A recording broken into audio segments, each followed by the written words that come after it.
So, some very, very big news right now inside this great nation of ours is that Myntra decided to change its logo after a complaint was filed by an activist in Bombay, upon which the Bombay police summoned the officials of Myntra and discussed the issue with them, upon which Myntra said, "Let us change this logo."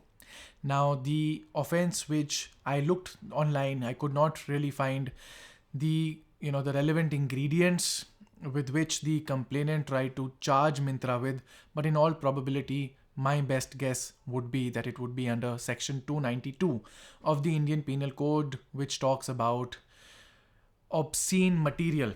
Now, the definition is provided in the statute. There is a lot of interpretation which has been incurred by the Supreme Court and the various high courts all over the country. But more important than figuring out what would be the offense or whether this would be an offense or not, one thing that I would like to talk about is why would Myntra so easily concede to changing the logo? And this is something that I talk to a lot of people about very, very often, and I've talked about it on other occasions as well. In the Indian criminal justice system, it doesn't really matter whether your case holds merit or not. The only thing that matters is the other side going to go through more hassle than you? Now, in this particular situation, what happened was that the complainant fought tooth and nail over a couple of years to get this complaint registered and to get the police to take notice.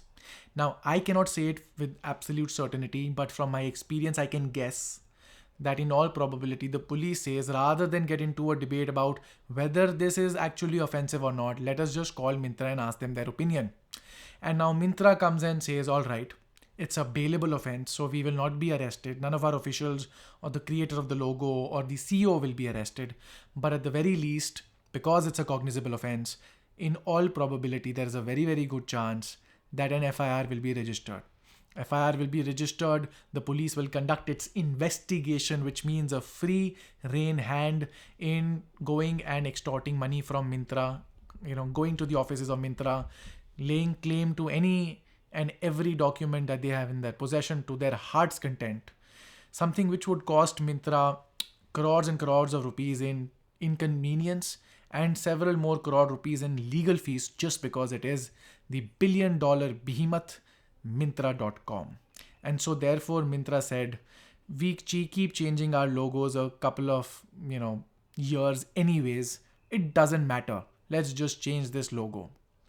The question of whether you should bend over and accept fate in such situations is something that you, the watcher of this video, will have to ascertain for yourself.